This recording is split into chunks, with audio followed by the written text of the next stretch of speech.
Odiyot surasi Makka da nozil qilingan 11 oyatdan iborat.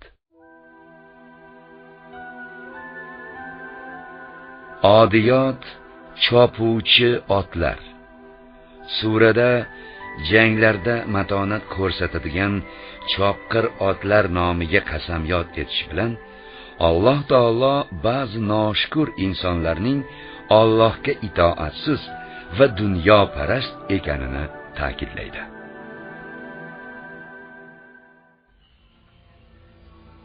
Bismillahirrahmanirrahim.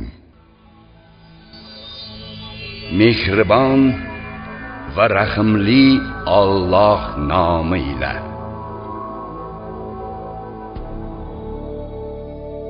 والعاديات ضبحا فالموريات قدحا فالمغيرات صبحا. Qasamyod etaman, pishqirib chopadigan, chopganda tuyoqlaridan chaqmoq chaqnatadigan, tong paytida yov sari bostirib boradigan. فأثرن به نقعا فوسطن به جمعا. Bas o'sha paytda ortida chang qoldiradigan, shu chang bilan dushman jamoasining o'rtasiga kirib boradigan otlar bilanki, innal insana li robbih lakanud va innahu ala zalika lashahid va innahu li hubbil khayr lashadid.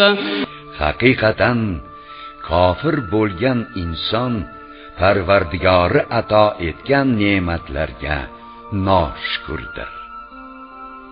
Yana u bunga noshukur ekaniga o'zi guvohdir. Yana u mol dunyo muhabbatiga juda qattiq beriluvchidir.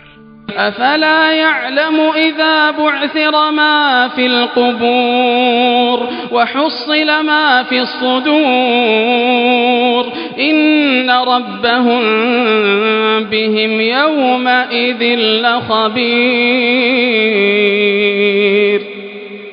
Axir u bilmaydimi, qiyomat qoyim bo'lib, qabrdagilar tirilib chiqarilganida va dillaridagi sirlar oshkor qilinganida, ana o'sha kunda albatta Parvardigorlari ulardan qilib o'tgan ishlaridan xabardor-ku.